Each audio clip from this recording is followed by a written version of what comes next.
lingkup yang dimaksud di sini adalah isi dan pembatasan hukum administrasi mengenai isi pembatasan hukum administrasi. Para sarjana hukum bidang hukum administrasi negara tidak mencapai kata sepakat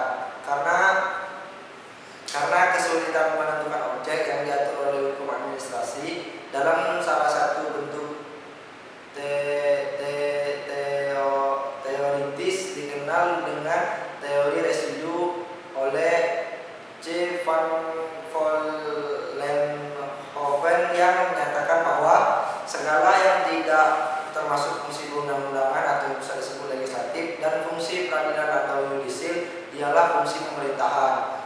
Dengan berkembangnya kekuasaan pemerintahan, kita dapat melihat bahwa dalam berbagai urusan pemerintahan terjadi penumpukan pembentukan peraturan perundang-undangan. Hal tersebut menjadikan pembentukan hukum administrasi positif harus dilakukan melalui berbagai sektor, sehingga hukum administrasi positif sebagai besar masih bersifat sektoral. Petunjuk yang dapat dipergunakan adalah asumsi yang diuraikan oleh Padmo Wahjono dalam koleksi hukum administrasi positif. Bentuk tolak dari lapangan hukum administrasi adalah lapangan, bestukur dan besturen. Dan Padmo Wahjono mengelompokkan aturan hukum administrasi positif meliputi 1. Aturan pokok yang memuat garis-garis besar sebagai instruksi di bidang penyelenggaraan kesejahteraan sosial. 2. Bidang tata hukum yang diasumsikan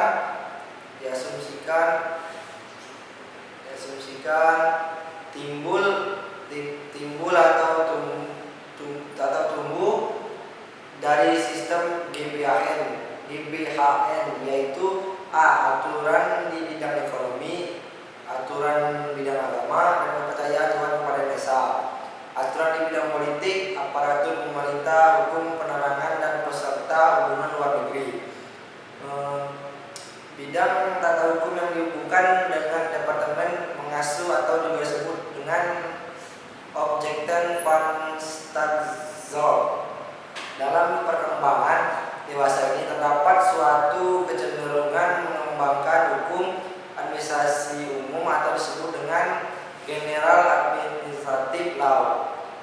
Perkembangan hukum administrasi pada mulanya hanya merupakan suatu perkembangan ilmu pengetahuan yang berdiri sendiri, yang kemudian berlanjut dengan diperkenalkannya peradilan administrasi negara.